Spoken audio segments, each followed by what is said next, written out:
guys, I have another book for you today. It's David and Goliath, which is adapted by Maxine Nodal and illustrated by Norman Nodal. In the valley of Elah, two great armies faced each other, that of the Philistines and that of the Israelites, led by King Saul. For many years and through many battles, each side stood neither able to claim the great victory that would end the conflict.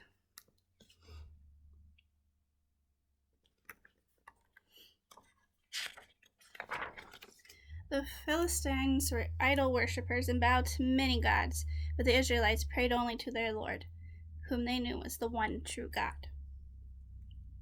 The Israelites wanted the Philistines out of their land so that they could worship God in their own way.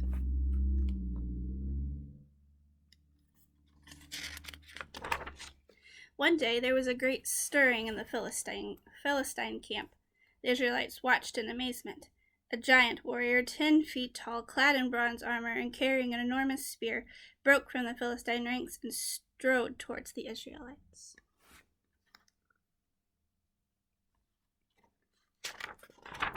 "I am Goliath," he thundered across the valley.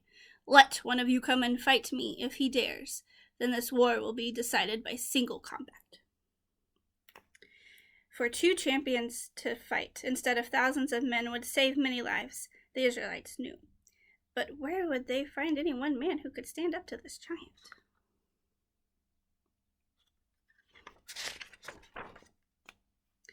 In the Israelite army there were 3 brothers.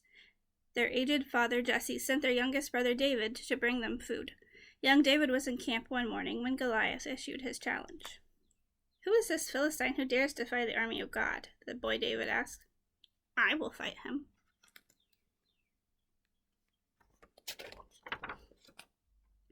But all the grown men of the camp, even David's brothers, scoffed at him. But David persisted until his words reached King Saul himself. "You are only a boy," said the king. "We cannot let a boy go against a giant."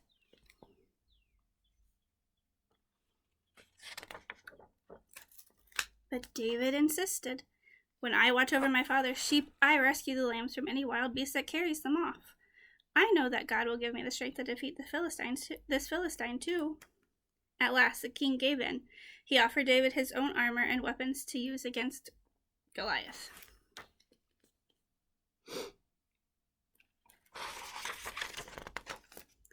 But the boy found the king's armor too large and heavy. "I will fight with my own weapons in my own way," he declared. He took his slingshot, a stick, and his shepherd's bag.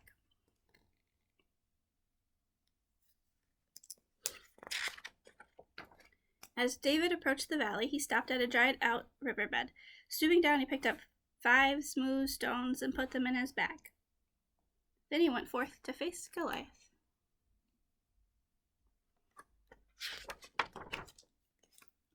The giant shook with laughter when he saw David. "Is Israel so short of men they sent a boy to fight me?" Goliath mocked. He walked toward David, still mocking and insulting him, as he prepared to kill the boy.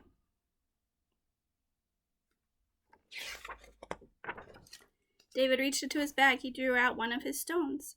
As Goliath got closer, David raised his slingshot. The stone hit Goliath in the forehead, and the giant tumbled forward onto the ground. David bent down quickly and with Goliath's own sword cut off the giant's head and brought it to King Saul.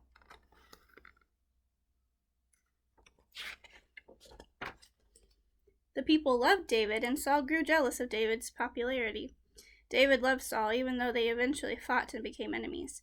But David was God's chosen and became king of Israel.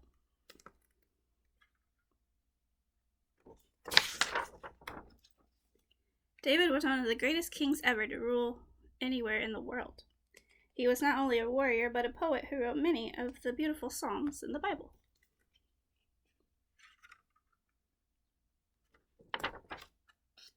David was also a mighty builder. He made Jerusalem his capital city and brought it much splendor. People called Jerusalem the city of peace, the city of David. The end.